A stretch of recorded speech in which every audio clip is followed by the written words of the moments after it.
Vamos a, vamos a comenzar a grabar y voy a empezar a compartir, eh, voy a compartir pantalla aquí. Ustedes me dicen, porque yo a partir de ahora los empiezo a ver menos. Así que ustedes me dicen a ver si lo están viendo a la presentación. ¿La pueden ver ahí? No, ¿Aún no? no. A ver. Compartir pantalla. Ahí tiene que ser. Ahora supongo que sí.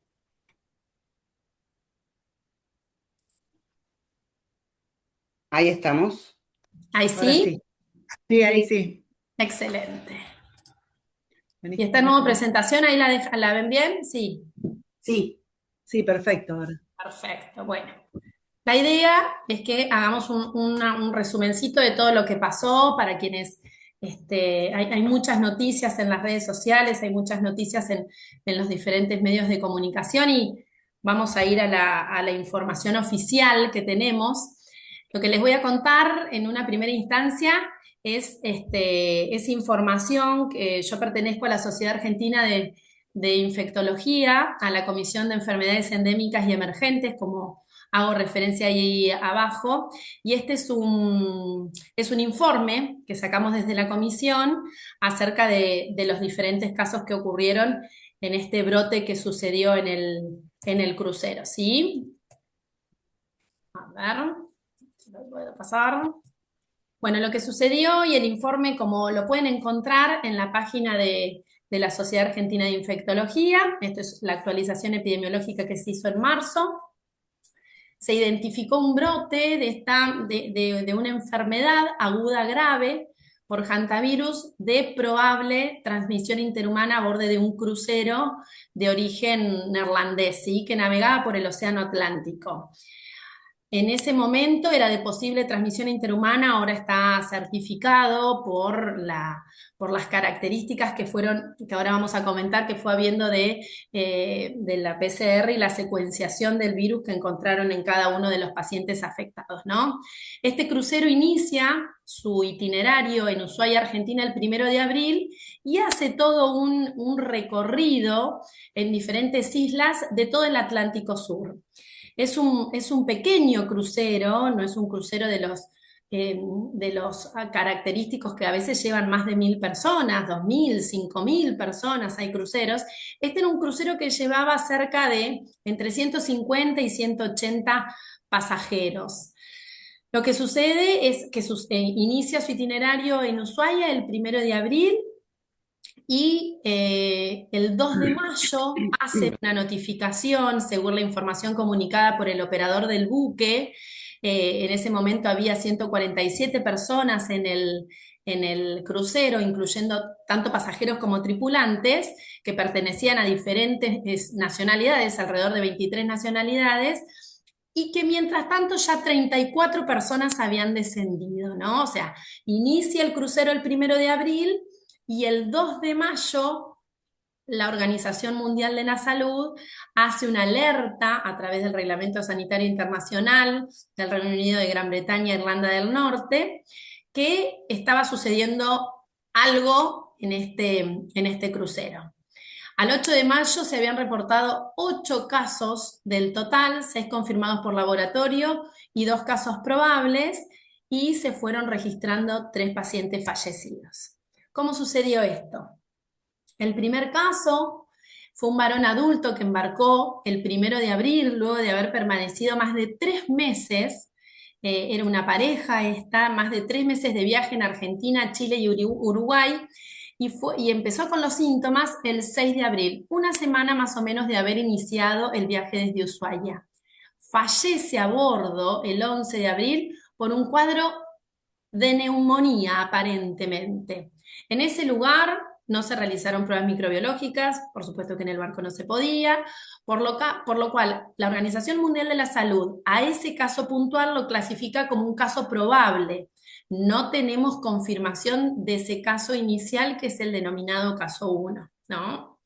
Posteriormente, y al que denominamos caso número 2, fallece en Sudáfrica, es una mujer adulta que es la pareja de la primer persona, que es el contacto estrecho de ese caso 1, con quien había viajado y embarcado, y desembarca en Santa Elena, en territorio británico de ultramar, el 24 de abril porque tenía síntomas gastrointestinales.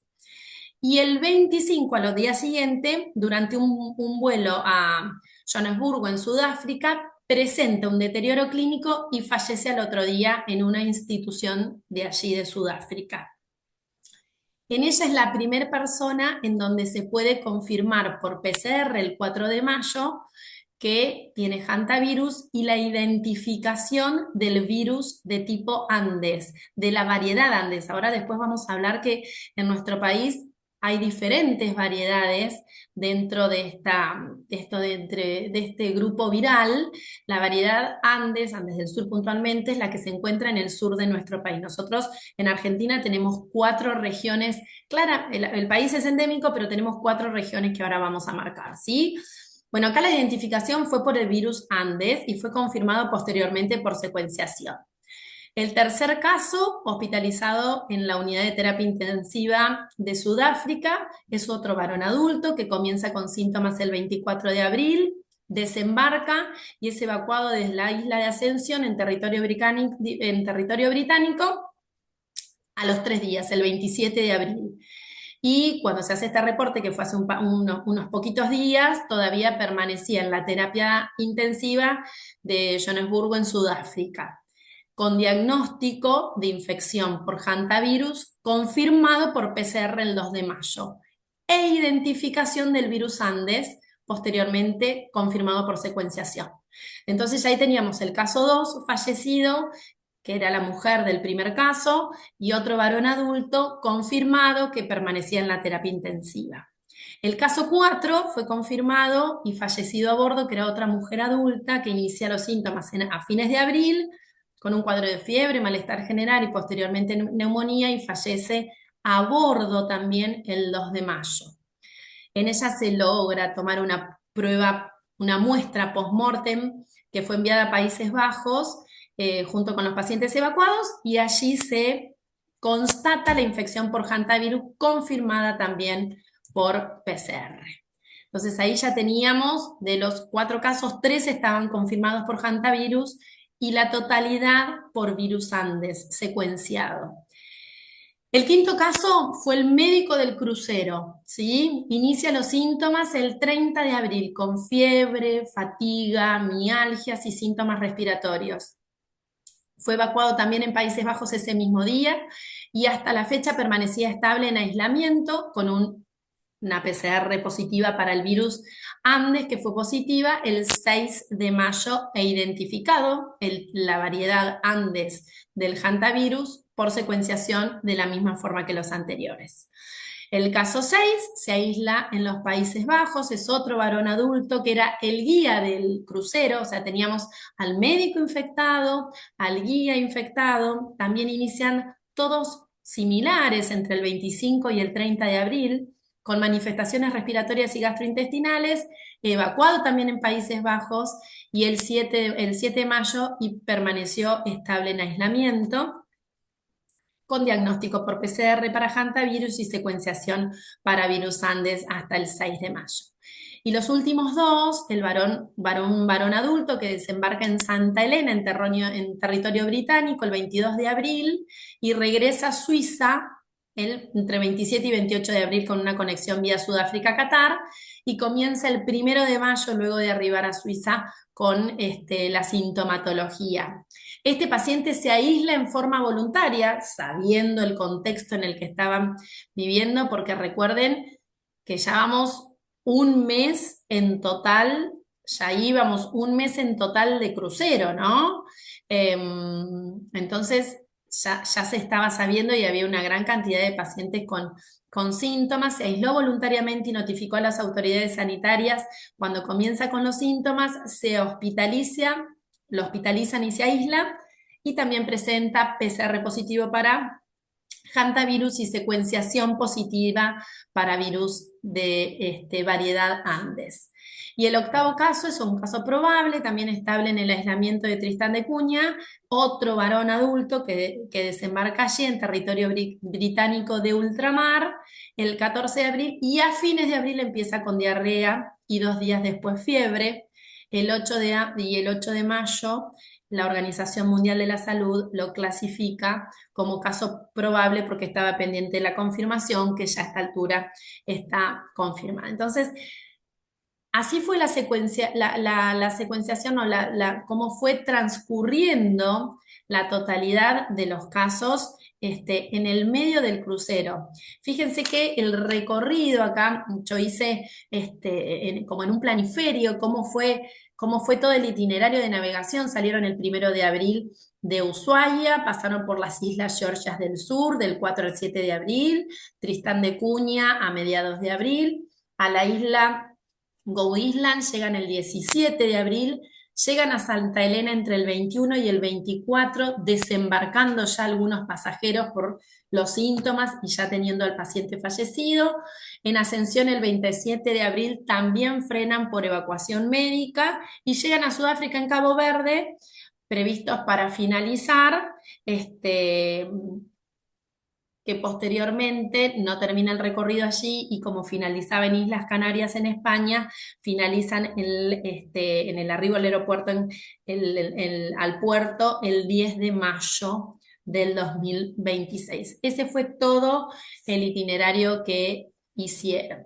Entonces, hasta esa fecha teníamos 8 casos totales, 6 confirmados por secuenciación, por PCR y aislamiento con secuenciación del virus Andes en la totalidad de los casos, con 2 casos probables, 3 fallecidos con un fallo respiratorio y en shock, con lo cual en este brote nos hablaba de una tasa de letalidad observada del 38%. Hasta este momento, la Organización Mundial de la Salud habla de un riesgo global a nivel mundial bajo, ¿sí?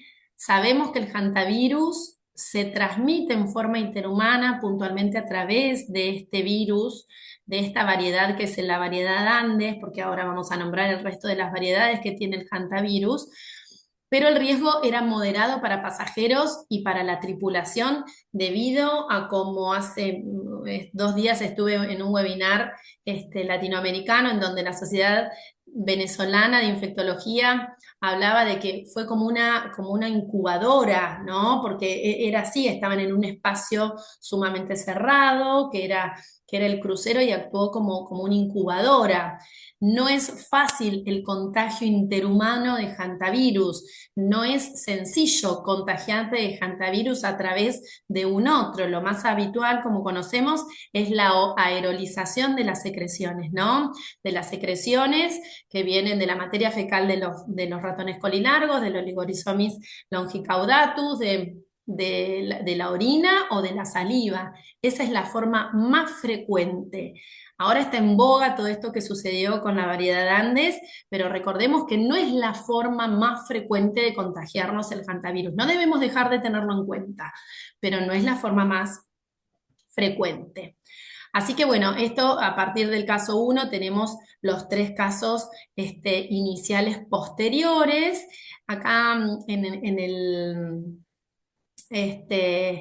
en lo que se escribió desde la Comisión de Enfermedades Endémicas y Emergentes, pueden ver este gráfico en donde habla del caso índice que se sospecha que ha tenido una exposición ambiental previa en Argentina o en Chile, estuvo entre 2 y 3 meses previos haciendo una recorrida por estos 2 países y sabemos que en el sur, tanto de Argentina y de Chile, circula, está presente en los ratones colilargos, insisto en Oligorhizomis longicaudatus, que es la especie puntual de ratones que portan este tipo de virus, está presente Y este era un crucero en donde había mucha gente que realizaba fotografías y ahí se habían acercado a muchos lugares, a basurales, en donde hacían el avistaje de diferentes aves. Entonces,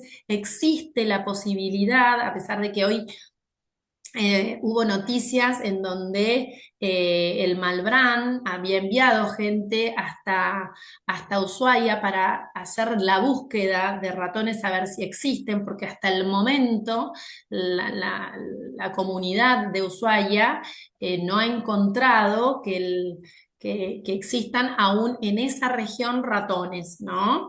Pero bueno, puede ser el inicio de algo. Hasta el momento todavía no se han identificado. Como decíamos, el caso 2 fue el contacto estrecho, que fue la esposa del caso 1, y el caso 3 y 8 fueron los secundarios que se iniciaron con síntomas agrupados, como decíamos, al final del mes de abril, compatible con la incubación a partir del caso índice. Vale la pena aclarar acá que el hantavirus tiene un periodo de incubación largo, es hasta 45 días. El promedio son 3 semanas, 21 días, pero va de 7 a 45 días, o sea, puede ser 6 semanas, por eso todavía, y aún sigue habiendo pacientes que están, personas, porque todavía no están enfermos, personas que están en aislamiento debido al largo periodo de incubación que tiene esta enfermedad.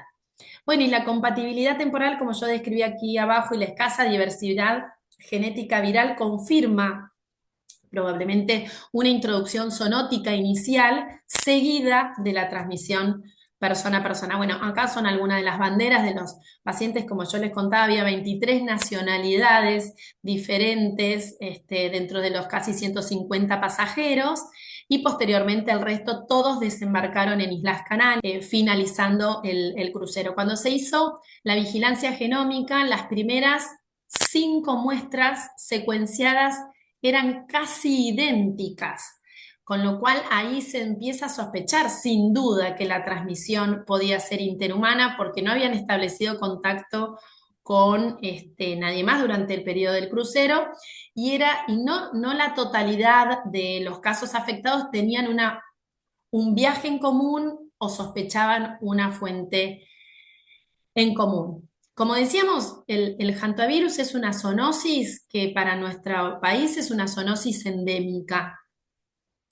Nosotros tenemos en diferentes lugares a lo largo de nuestro país, el noreste, el noroeste, el centro y el sur, casos esperables, ¿sí? Esta situación fue un brote particular y desconocido hasta este momento. Realmente nunca había sucedido algo igual. Lo que también nos tenemos que poner a pensar, como se planteaba el otro día en el webinar, es qué sucede cuando un paciente fallece por una neumonía ya teniendo esta experiencia. O sea, esto creo que va a cambiar un poco el paradigma de estas situaciones, ¿no? Se murió de un cuadro respiratorio con el cual lo que fuere podía estar contagiando a el resto de los pasajeros.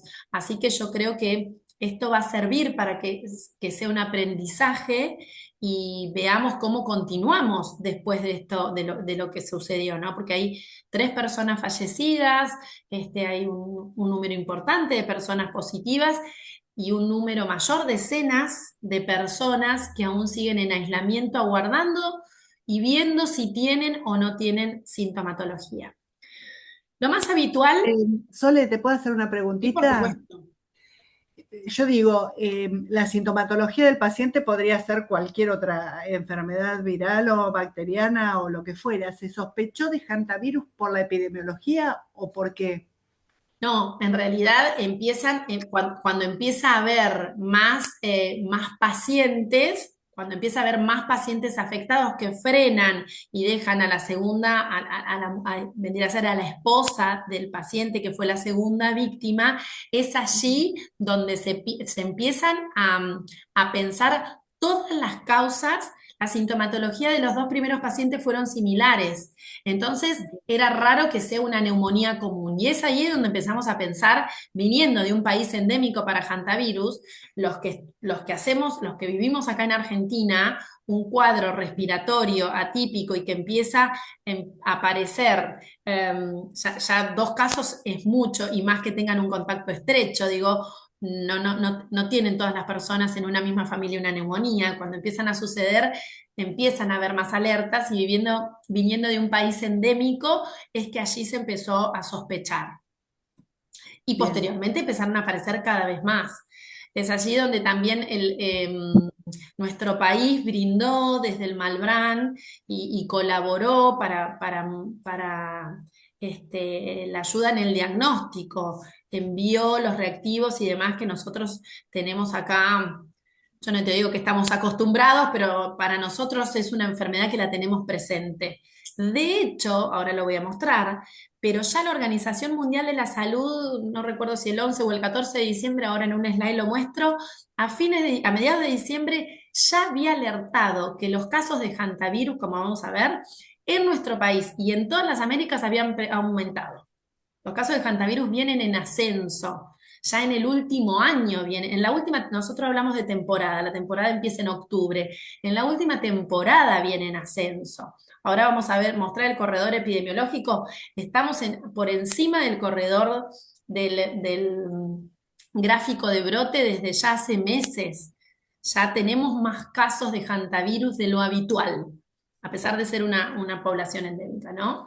Pero bueno, acá lo que quiero recordar es que no pensemos que el hantavirus es únicamente de transmisión interhumana, porque es lo menos habitual, ¿no? O sea, tenemos que tener presente que la mayoría de las situaciones tiene que haber establecido un contacto con algún roedor, ¿sí? Y se aeroliza, como hablábamos, como yo les comentaba recién, las secreciones, ya sean la materia fecal, la orina o la saliva de estos roedores, y lo que uno aspira son se aerolizan y respira esas pequeñas micropartículas que ingresan por las fosas nasales y llegan a la vía aérea, ¿sí?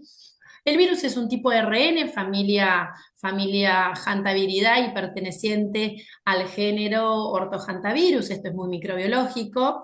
Y en realidad acá lo que tenemos es la exclusividad en todos los casos que hay notificados hasta el momento de la variante Andes, ¿sí? Pero requiere un contacto estrecho y prolongado o intercambio de fluidos. Necesitamos estar por lo menos a menos de un metro,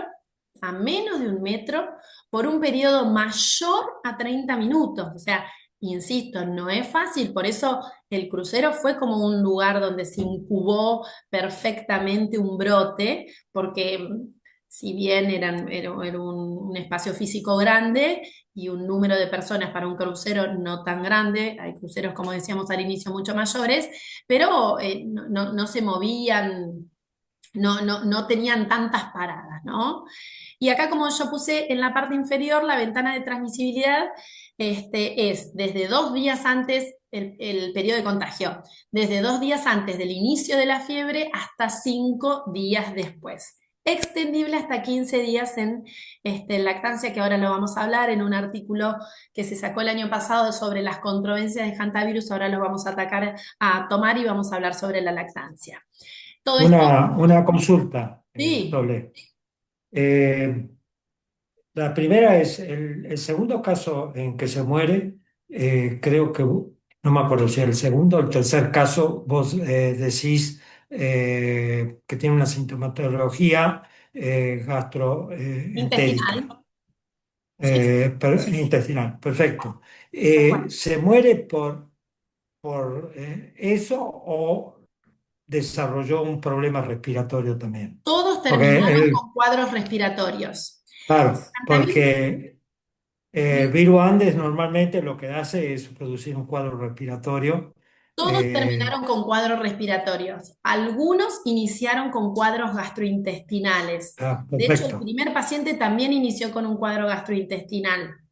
Empezó con dolor abdominal y vómitos y después termina. el hantavirus tiene dos formas de presentación. En las Américas, en general y fundamentalmente en Latinoamérica, se presenta como el síndrome cardiopulmonar por Hanta, que es el que estamos hablando ahora. Perfecto. Y ahora vamos a hablar un poquito Eh, de la fisiopatología. En otros lugares aparece como fiebre hemorrágica. Aparece fiebre. Otra pregunta que te hago, o un comentario. Eh, para el virus Andes hace, por lo menos en las denuncias que hay, hace 2 años no se presentan formas de transmisión interhumana. Es muy baja la incidencia que tiene en la zona endémica del sur la transmisión Totalmente de interhumana. acuerdo. Ujú. Por eso remarco que no No, es no, la que más habitual, es lo que sucedió en lo que públicamente ahora estamos viendo y que ha tenido una repercusión a nivel mundial, pero no es lo más habitual. Lo más habitual es la aerolización a través de las secreciones de los roedores y haber correcto. establecido contacto con o haber establecido contacto con algún roedor o estar en un lugar donde hubo roedores. Es lo menos frecuente lo que sucedió ahora, pero lo tenemos que mencionar. ¿Y Eh, cómo es la interhumana? ¿Es vía respiratoria la Vía transmisión respiratoria, a interhumana? través de las microgotitas, exactamente. Sí, sí. Bien, Por eso después vamos a hablar de cómo se aísla con barbijo N95 porque son microgotitas, no bien. son las gotas más grandes. Por eso el aislamiento cuando sospechamos virus Andes es con barbijo tipo tuberculosis, N95. Y secreciones también, o sea, contacto. Exactamente, claro. Bien. Dentro de las zonas que tenemos de la endemicidad de nuestro país, tenemos la región del noreste, que es la que presenta menor frecuencia de casos, es la selva paranaense, Chaco húmedo, el Chaco seco, que son las provincias de Misiones, Formosa y Chaco, y las variantes principales son Jucutiva y Laguna Negra, son las menos frecuentes. Después tenemos la región del noroeste argentino, que es la región con más casos, que acá lo vemos. ¿Ustedes ven mi puntero o no? Ah, perfecto. Que acá lo vemos, que está marcado más con verde, que afecta principalmente las provincias de Jujuy y Salta, pero también toca Tucumán, que es la región con más casos reportados históricamente, con una concentración de casos muy importante en Salta y en Jujuy, ¿sí? Que es la zona fundamentalmente de las yungas y parte del Chaco seco. La variante principal, a diferencia de lo que pasa en el noreste, es la variante Orán. En la región del centro, que está toda marcada acá celeste, ¿sí? Es una de las regiones también de mayor cantidad y en esta temporada es la de mayor porcentaje. En esta temporada, la temporada de hantavirus es primavera-verano. Desde septiembre a octubre hasta alrededor de mayo suelen haber la mayor cantidad de casos de hantavirus. Y como marca acá, es una de las regiones de mayor cantidad de casos en la temporada 25 y 26, 2025 y 2026, y se encuentra en situación de brote, como vamos a ver ahora en el corredor epidemiológico. ¿A qué afecta? A la pampa húmeda, el delta, las islas del Paraná, los ambientes rurales y los periurbanos. Dentro de ellos están la provincia de Entre Ríos, Santa Fe, Córdoba, parte de Córdoba, como ven en el gráfico, y por supuesto Buenos Aires. Y acá tenemos, dentro de las variantes, Alechihuanas y Buenos Aires. Y por último, tenemos la región del sur, que se ve acá, muy marcada y muy pegado a Chile, como ven, está muy pegadito a Chile, acá con un color más violáceo, que presenta mayor también incidencia de casos, pero en donde se revivieron un poco los brotes de transmisión interhumana. Recuerdan que acá el último brote fue el brote de Puyén, que sucedió durante los años 2018 y 2019 con más de 30 casos, y es allí donde se marcó mucho la transmisión interhumana, que afecta fundamentalmente las provincias de Neuquén, Río Negro y Chubut. Y acá la variante es la variante Andes. Entonces tenemos en el sur la variante Andes, en el centro tenemos la variante Lechihuanas y Buenos Aires, en el noreste tenemos la Juquitiva y Laguna Negra, y Orán tenemos en el norte. Son dentro del mismo virus Hanta diferentes variantes. Lo que marca la diferencia acá es que hasta el momento, fundamentalmente la variante Andes es la que tiene transmisión interhumana. En las otras no se ha logrado identificar. ¿Qué es lo que sucede con la sintomatología? Bueno, y acá un poco lo que recién me preguntaba el doctor Bodiño, la incubación, como les decía, va desde una semana hasta 45 días, con un promedio de entre 2 y 3 semanas.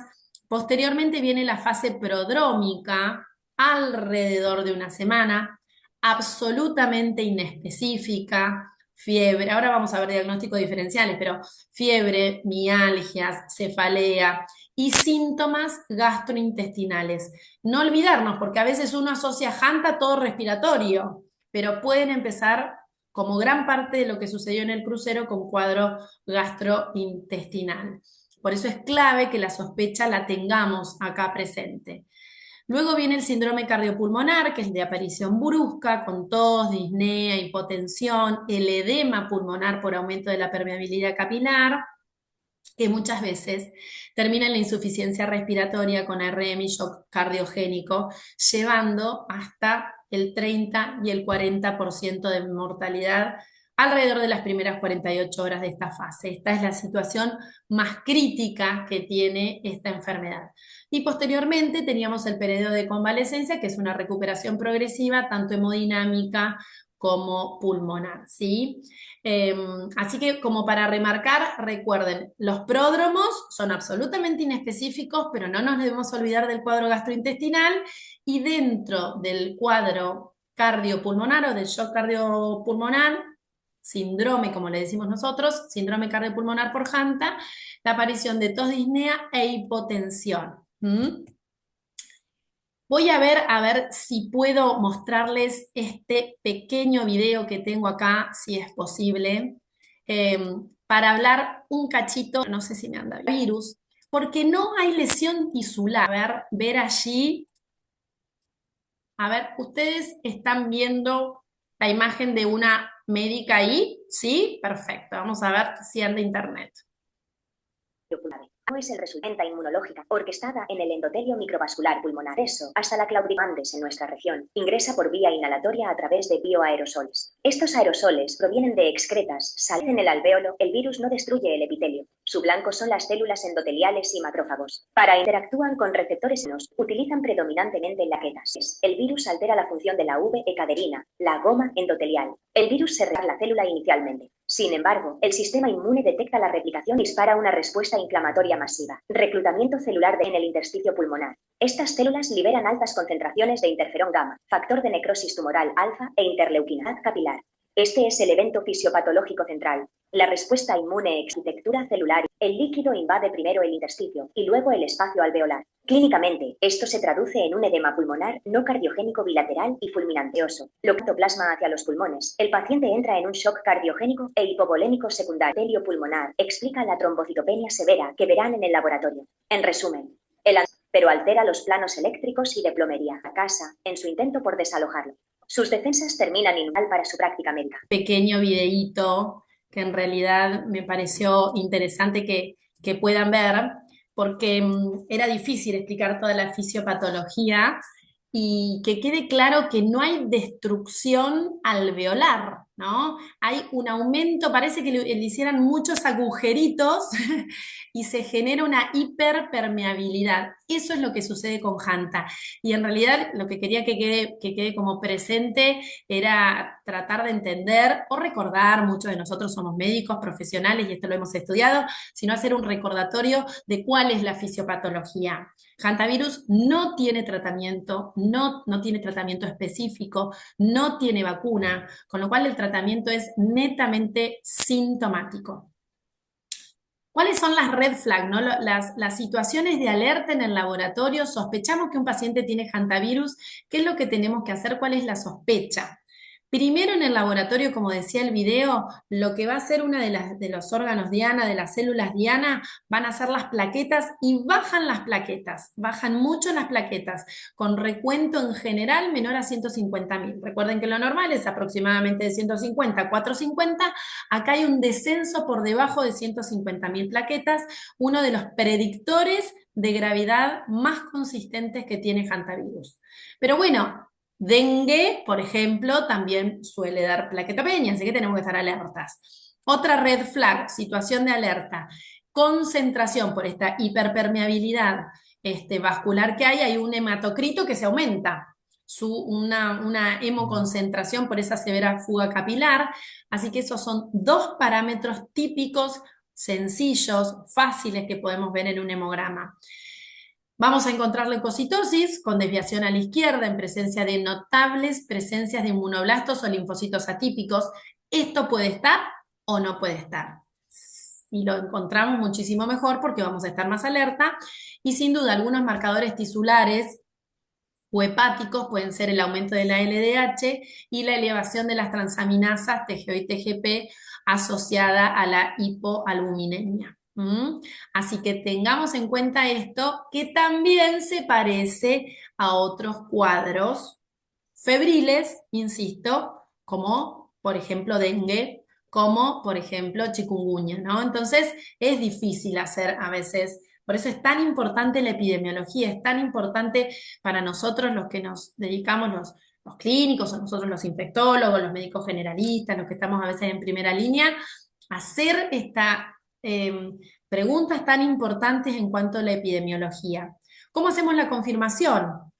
A través de PCR en sangre, suero o el órgano. En este caso, recuerden que en el crucero hubo una persona fallecida que se hizo el diagnóstico post-mortem, o ELISA, tanto IgM o IgG, o cero conversión en 48 horas. Es sencillo el diagnóstico.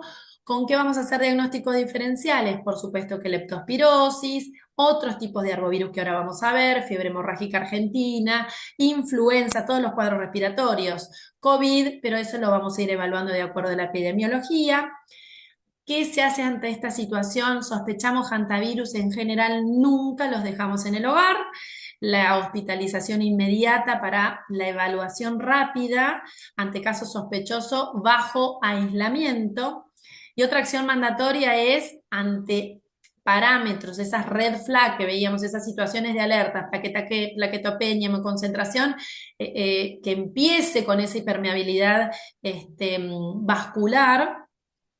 Estemos alerta porque vamos a necesitar una unidad de cuidados intensivos rápidamente, porque el paciente va a terminar rápidamente en asistencia respiratoria mecánica, y evaluar la disponibilidad y acceso a oxigenación por membrana extracorpórea. Esto existe con menos frecuencia, pero sabemos que la tenemos que tener en cuenta.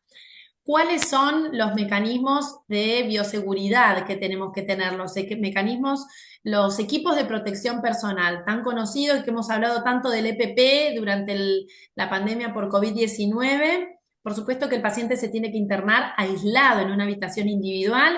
Fantástico si tenemos presión negativa y filtro cepa, fantástico. Si no, habitación individual. En el hospital donde trabajo yo, en los dos hospitales, no hay filtro cepa, no hay presión negativa, tenemos un lugar o una habitación que la aislamos, la cerramos. En general, tenemos que tener las precauciones de aislamiento habituales, realizar prácticas no invasivas y visitas, pero si sospechamos que hay virus hanta, tenemos que usar barbijo N95, ¿sí? Con alto riesgo y prácticas invasivas, aún más, y si puede ser con filtros mayor, y por supuesto que si el paciente se tiene que trasladar, lo tenemos que trasladar a hacer una tomografía, por ejemplo, lo tenemos que trasladar a otra institución de mayor complejidad, tanto paciente como personal sanitario durante el traslado tienen que tener barbijo N95. Así que eso es importante para que nosotros también nos protejamos, ¿no? Tenemos que estar protegidos. Bueno, esto es parte No, no está dando mucha. de ¿preguntas o no? Esta noticia hemos cruzado también en Milena, recién hablaba con tu asistente, algo más Me parece que alguien está Tengo el hablando. micrófono abierto. Ahí está, sí, sí. ahí vamos a silenciar para que puedan hablar bien. Bueno, acá las situaciones de alto riesgo, que fueron las personas, por ejemplo, que estuvieron en el crucero, tienen que tener el aislamiento de 21 días más el seguimiento hasta los 45 días. En el escenario ese ambiental, el del crucero fue interhumano, perdón, ahí el aislamiento es hasta 30 días y el seguimiento hasta los 45 días, y en situaciones de bajo riesgo, ¿cómo actuamos? Solo seguimiento clínico hasta el día 45, y en escenario interhumano el aislamiento es por 21 días, eso sucedió en el brote de Puyen que se dio en 2018 y 2019 antes de la pandemia. Las normas dentro del domicilio, por supuesto, es la restricción de la salida. Si estos pacientes, si decimos que tienen que estar en aislamiento, tienen que estar en aislamiento, uso de N95 y tratar de evitar compartir los utensilios sin duda, ¿no? ¿Cómo hacemos para la limpieza? Tenemos que tratar, por supuesto que no hay que barrer. ¿Cuáles son escenarios donde nos podemos contagiar hantavirus? Entrar a una cabaña, a una casa, a un galpón que hace mucho tiempo que está cerrado, en donde puede haber habido roedores. Lo ideal sería entrar y ventilar, como dice acá el punto 2, ventilar esos ambientes cerrados o vehículos por lo menos durante 30 minutos antes de ingresar. Y si tenemos que limpiar, por supuesto que, como dice acá a la derecha, no barrer en seco, siempre debemos humedecer el piso primero para evitar suspender esos aerosoles virales que puede haber, y tratar de utilizar una mezcla de hipoclorito de sodio, que es la lavandina, y agua en una proporción de 1:9, ¿no? Tratar de usar trampas mecánicas para roedores y sellar los orificios, y si tenemos por algún motivo que realizar la limpieza de algún ambiente que estuvo cerrado durante mucho tiempo con posibilidad de que haya ingresado algún roedor, usemos N95. Hace 2 o 3 meses tuve un paciente que justamente la consulta fue, estuve en una situación de riesgo para hantavirus, finalmente por suerte no tuvo síntomas, no tuvo diagnóstico, mucho menos, pero usaba barbijo común. A ver, en esas situaciones tengamos en los lugares, en el campo, algún barbijo N95 para si tenemos que entrar y no podemos ventilar, no nos da el tiempo, lo que fuere, por lo menos usemos el N95 para limpiar las zonas cerradas. Y tratar de evitar el uso de sebos tóxicos debido al alto impacto ecológico en la cadena trófica, por supuesto. En cuanto a la vigilancia, esto tiene que ver más con lo epidemiológico. La notificación de casos es nominal, universal e inmediata. Ante la mínima sospecha de que hay en una institución que un médico, que un profesional de la salud, no importa si es médico, un enfermero, el profesional de la salud que sea, sospecha hantavirus, por supuesto que la notificación a la región sanitaria es en forma inmediata. Es una situación de alerta que tenemos que tener en cuenta, y más aún ahora que conocemos el contagio interhumano. ¿Qué está pasando acá en nuestro país? En la Argentina. Esto es del último boletín epidemiológico de hace 4 días. El lunes salió el último boletín epidemiológico nacional, el 807.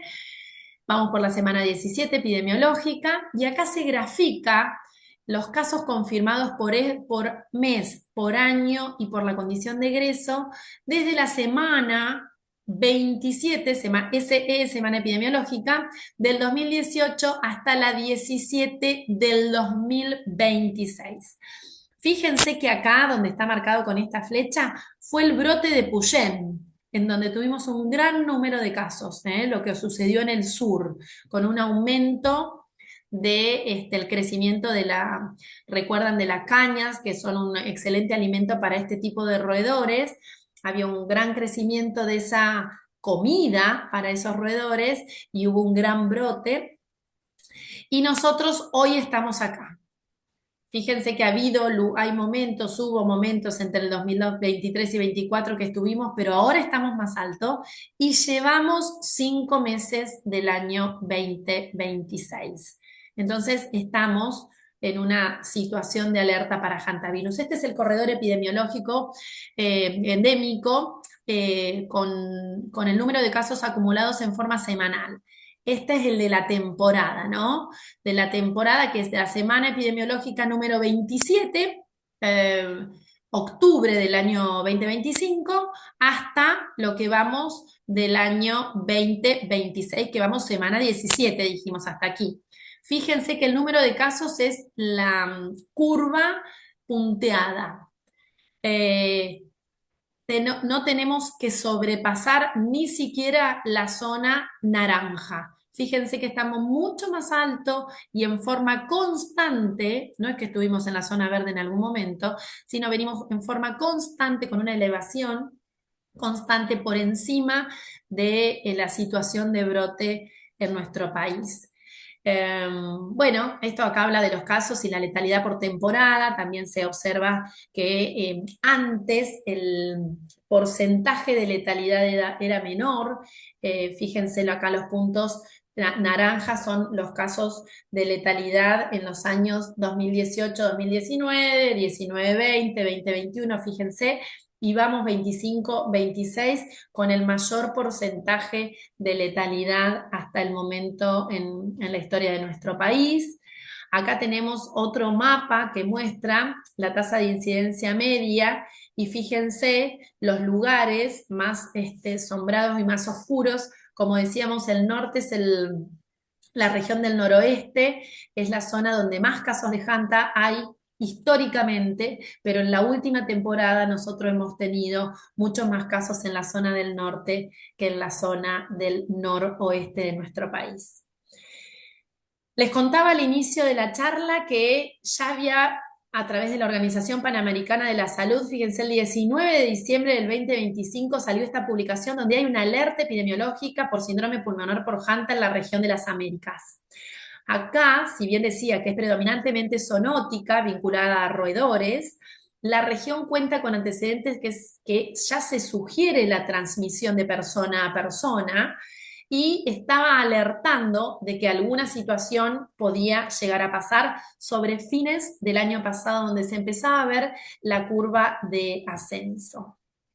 Estos son los dos papers, las dos publicaciones que tenemos en el brote de Puyen 2018-2019 en New England Journal of Medicine, y en Virology el brote que hubo en el Bolsón, acá con más de 30 casos en Epuyén, y en 1996 el brote importante que hubo en el Bolsón. Esto es lo que sucede en Argentina, sin contar lo que pasa del otro lado de la cordillera, donde las condiciones son absolutamente similares y hay brotes y casos en nuestro país hermano de Chile. Pero ¿qué es lo que pasa también en cuanto a alguna situación que dan un poco de controversia? Las dos sociedades científicas importantes de nuestro país, que es la Sociedad Argentina de Infectología y la Sociedad Argentina de Terapia Intensiva, SADI y SATI, hicieron un documento de consenso el año pasado, durante el año 2025, hablando sobre algunas de las controversias acerca de hantavirus. Y este es la publicación, está en la revista Medicina, la pueden bajar si a ustedes les interesa para leer la totalidad del archivo y de la publicación. Y en realidad lo que se conversa y discute un poco en esta situación es, por ejemplo, el aumento de la mortalidad que se está observando. Antes era entre el 15 y el 25%, ahora hay un desafío clínico mayor porque el porcentaje de mortalidad va en ascenso, con un rango de mortalidad de síndrome cardiopulmonar por Hanta en Argentina alcanzado su máximo en la región del sur por esta variedad Andes. Y hay tres factores que impulsan la actualización del 2025, que son la dinámica genotípica, pero bueno, habla puntualmente del virus Andes, que es de baja incidencia en general, pero con estas cepas que presentan características epidemiológicas únicas, que ni leche iguana, ni la variedad Buenos Aires, ni la variedad Orán, ninguna de ellas presenta. Esta es una dinámica genotípica totalmente distinta en relación a la transmisión interhumana que está confirmada de transmisión persona a persona en brotes específicos, como decíamos, como Epuyén, y la superposición diagnóstica debido a los cambios epidemiológicos recientes que amplían los diagnósticos diferenciales en los cuadros febriles agudos puntualmente en nuestro país, en la Argentina. Este es un mapa que marca los diferentes lugares, como ya lo vimos recién. La transmisión interhumana es fundamentalmente para virus Andes, pero se ha detectado en algunos casos de la variedad Buenos Aires, ¿sí? Entonces requiere la adaptación de protocolos diferentes. Entonces, sin duda que, como decíamos, vamos a usar las precauciones estándar y gota. Primero, como se ve acá en el recuadro celeste, con uso de barbijo hasta que empecemos a sospecharlo. Barbijo, cuadro respiratorio, tratemos de usar barbijo, con mascarilla quirúrgica, cuadro respiratorio. Sospecha de hantavirus, aislamiento de microgotas con N95. Y por supuesto que si sospechamos virus Andes del sur o alguna variedad del Buenos Aires, habitaciones, como repasemos, habitación individual, ideal presión negativa, filtro cepa, N95, camisolina antiparras, guante ante exposición de fluidos y, por supuesto, la restricción de las visitas. ¿Qué sucede en cuanto a la lactancia materna? Hay poca evidencia, por eso es un tema de controversia y se tocó en esta publicación que se hizo el año pasado, debido a que hay un caso confirmado en Chile, en donde se hablaba de un niño contagiado que posteriormente fallece, de una mamá, un niño recién nacido, entonces se planteaba la vía transplacentaria, la vía perinatal, la presencia con la lactancia de los aerosoles que la madre le puede transmitir al niño o directamente a través de la leche materna, ¿no?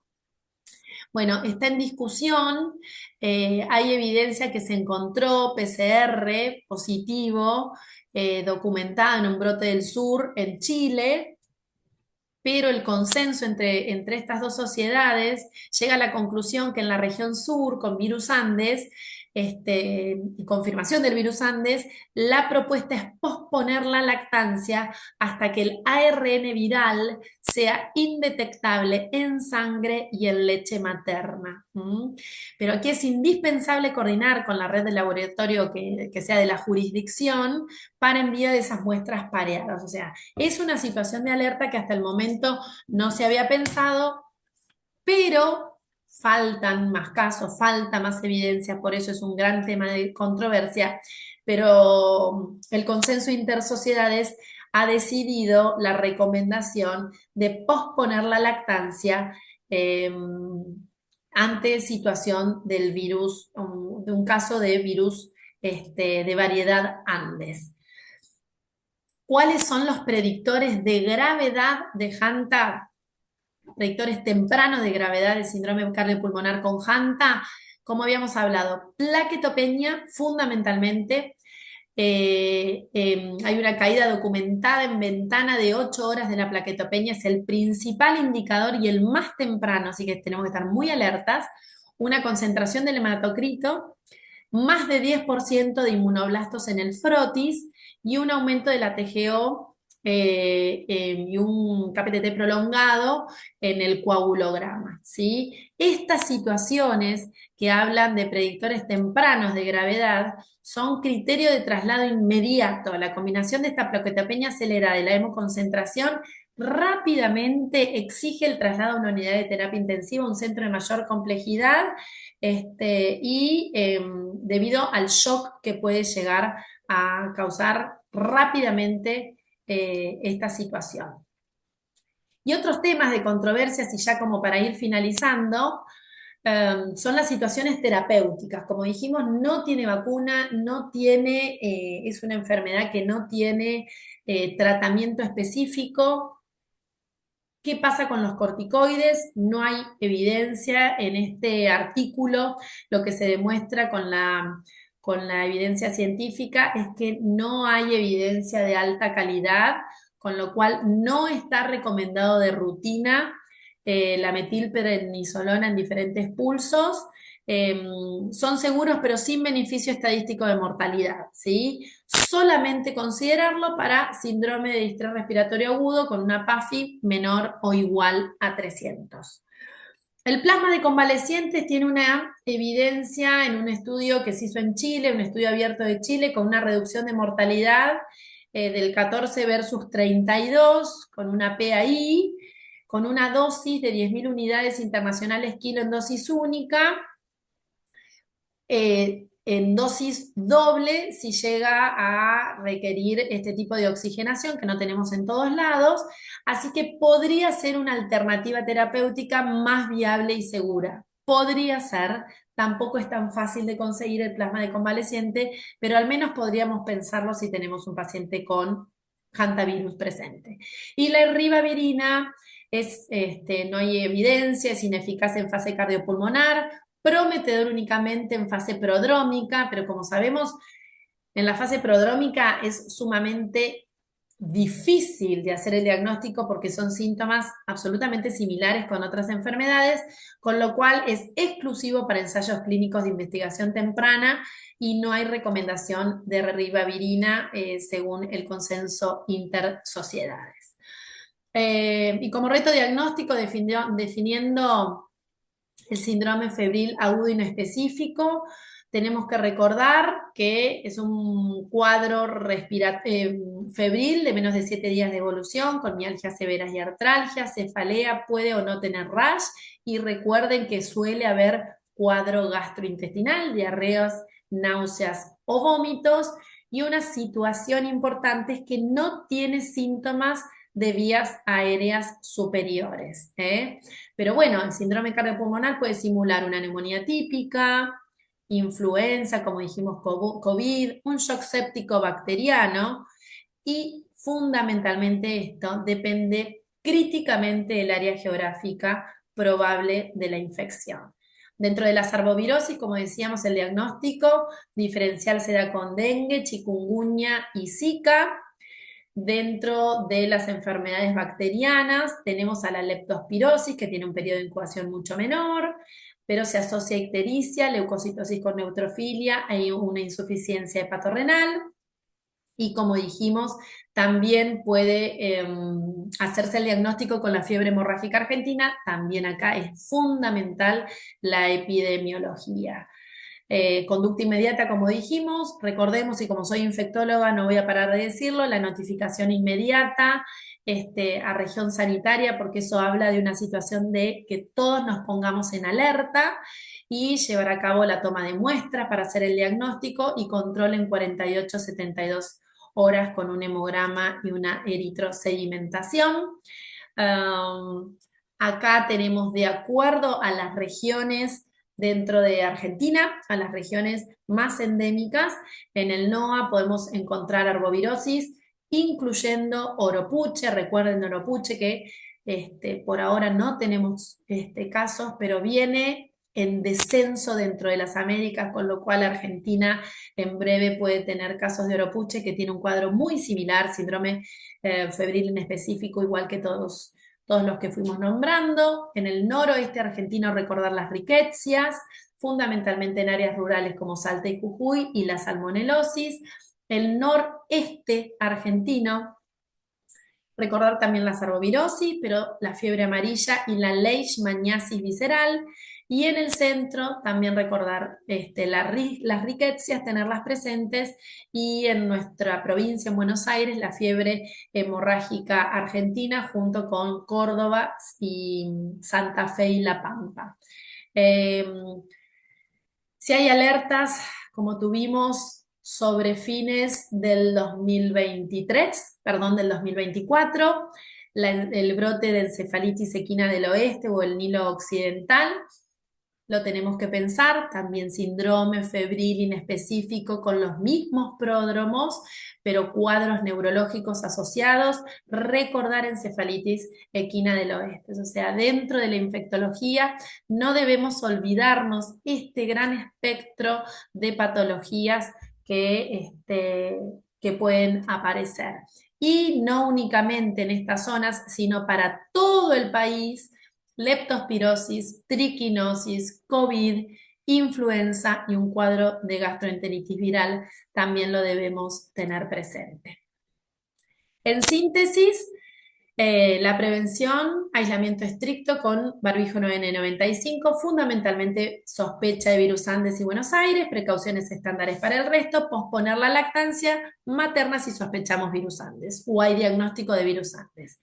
Para el diagnóstico de laboratorio, plaquetopenia, hemoconcentración, sin duda ante estas dos situaciones pensar y tratar de derivar a una unidad de cuidados intensivos y el tratamiento de soporte hemodinámico y podemos evaluar la posibilidad del plasma de convalecientes, no corticoides y no ribavirina por el momento. Así que muchas gracias por su atención, espero me fui un cachito, no voy a dejar de Sole, compartir, a ver si hay alguna pregunta que quieran hacerme. Sí, ¿quién me habló? No los veo. no, yo, Gaby. Gaby. ¿Qué haces, Hola, Sole? Gaby. No, pensé que se había cortado, capaz que como que no pasaban las imágenes, pero Ah, le capaz pasó a que todo el mundo lo habían mismo. terminado. ¿Puede ser? No sé, no me avisaron. Ahí, Carmencita está hablando. ¿Vos, Carmencita, lo pudiste ver? Sí, yo lo pude ver todo, sí, sí. Ah, ¿el Sí, resto también lo pudo ver? hasta el... Eh, Sí, se pudo ver todo, me pone acá. Bien. Perfecto. sí, Entonces, Soledad, es perfecto. Yo aprovecho también un comentario. Recuerdo en una charla del doctor Volpe, en el cual la plaquetopenia la ponía como una gran arma de predicción eh, digamos, para mejorar un diagnóstico presuntivo de hantaviriosis.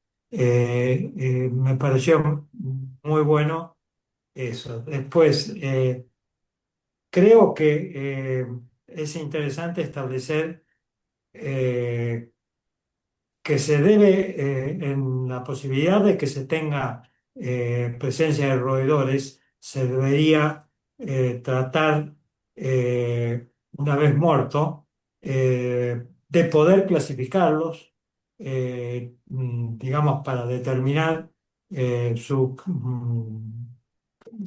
su especie, digamos. Claro, su Porque sí edad, también sí, sin duda. claro, claro, eso es lo fundamental. Y sería interesante remarcar que en la presencia de roedores se debería trabajar, tomarlos con guantes, con toda la protección cuidada. Y una cosa que en las enfermedades de transmisión por aerosoles,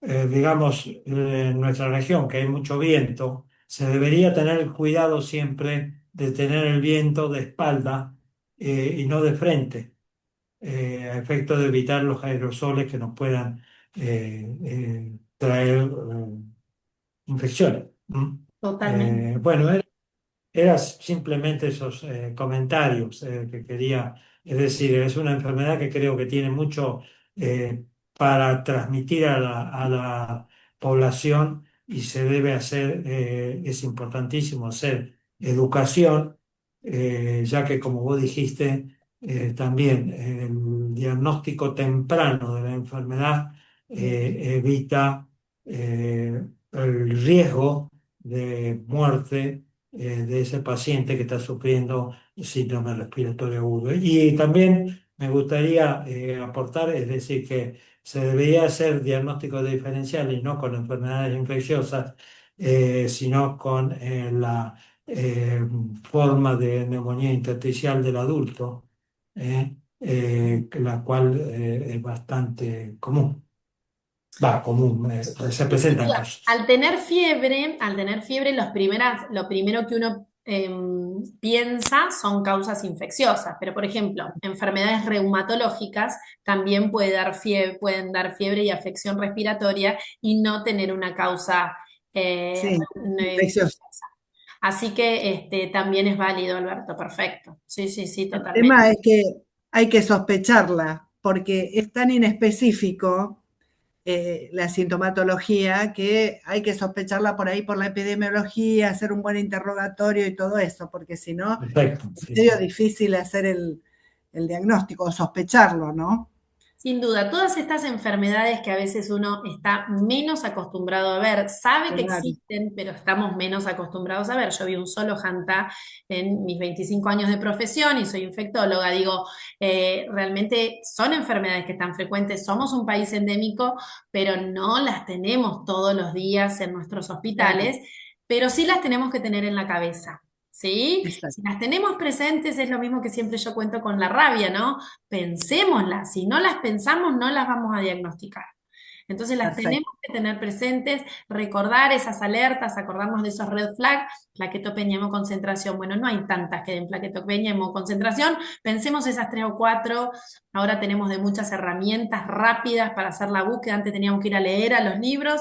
Ahora realmente tenemos el celular siempre a mano. Si dudamos, tenemos teléfonos de colegas que nos pueden ayudar. Así que tengamos presente esas situaciones. Acá me pregunta si quedan grabadas las diapositivas en algún lado. Sí, queda grabada toda la clase en el canal de YouTube que se llama Infecto Viral.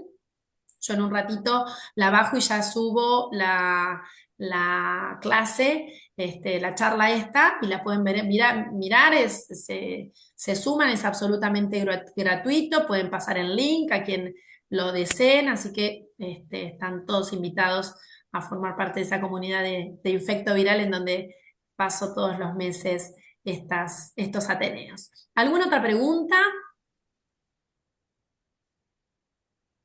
Chao, chao. Chau, Gracias, Carmencita, Sole. muchas gracias por todo. Gracias por Chao, haber Gracias a chao. vos, participado. Juan. Chao, chao. Si no hay más preguntas, Buenas noches, que los bendiga. ¿cómo? Ay, a ver aquí. No, ninguna pregunta, solo diciendo buenas noches, que los bendiga. Buenas noches, Héctor. Bueno, buenísimo. Chao, Espero que... Sole. Chau, chau, nos vemos, Marisa. Espero que les haya servido, que les sume para su formación y nos estamos viendo el próximo mes a través de las redes y a través de Antibiotic App. Les va a salir la alerta de cuál va a ser el próximo tema en el mes de junio. Así que los espero a todos, que tengan unas buenas noches. Adiós. Igualmente. Adiós.